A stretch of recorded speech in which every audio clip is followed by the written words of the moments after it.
And we're back with one more week of Olympic coverage. Last week I talked about the many surprising tennis withdrawals from the Olympic Games this year. And this week I'm going to talk about the many upsets that went down on the tennis courts in Rio.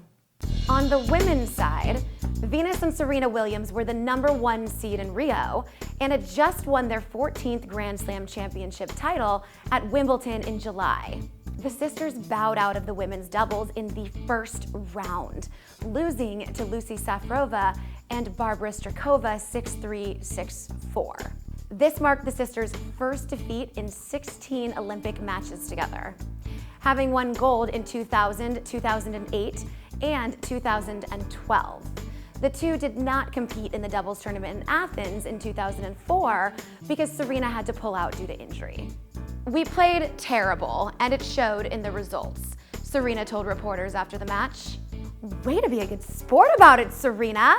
This could perhaps have been Serena's last Olympic appearance, and if so, she's unfortunately not going out with a bang. Poland's top player replicated her disastrous performance at the London Olympics. Just a swoosh, she's beaten the world #2, the second seed at the Olympics, by crashing out in the first round to Chinese player Zhang Sasai. Radwanska had been going through a pretty good run and was considered to be a top medal contender. However, our 64th ranked Chinese player shattered those predictions nice and early.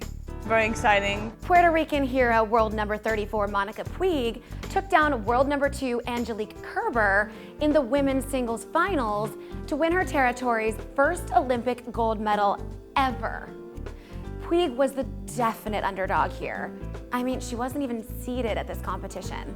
And her biggest career achievement up until reaching this final was winning a relatively minor tournament in France. Well, after 2 tight sets, Puig pretty much destroyed Kerber in the third. The Puerto Rican won 5 games before the German took even 1.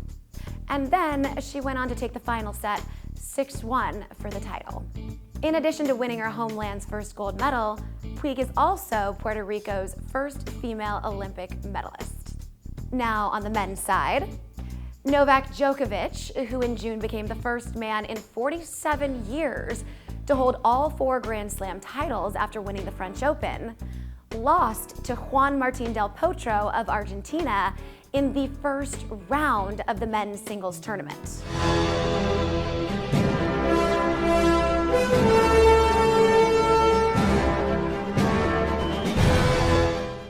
The 27-year-old Del Potro is no tennis novice, having won the US Open in 2009, but he entered the games ranked 141st in the world after suffering injury problems for 2 years. After the loss, Djokovic left the court in tears, telling reporters it was one of the toughest losses of his career. This marks his 3rd straight loss at the Olympic Games. Shockingly, he's yet to take home the gold. As if Del Potro hadn't already made his resurgence back on the court very well known, just to really hammer it home, he then went on to destroy Rafael Nadal's bid for an unprecedented 2nd Olympic singles gold by shooting that dream down in the semifinals. Del Potro lost to Andy Murray in the finals, but he will now add a silver medal to his trophy cabinet, which will join the bronze he earned for Argentina 4 years ago. And then last but not least, Kei Nishikori won Japan's first Olympic tennis medal in almost a century when he captured the bronze against Rafael Nadal. Nishikori became the first Japanese tennis medalist since 1920.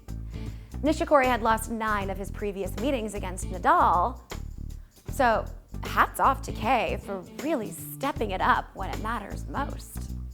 Alrighty folks, that's all I've got on the Olympics. Check back for more Talk Tennis next week, and don't forget to press that pretty little button over there that says subscribe. Andy, hold it at an angle like we did up by the Team Jimmy letters. See, Yeah, that's it. And down a touch. That's it. That's it. Andy, that's good. No, it's not. No, it's not. Just guys, can we Okay, stand that's here? it, Andy. Hold that there.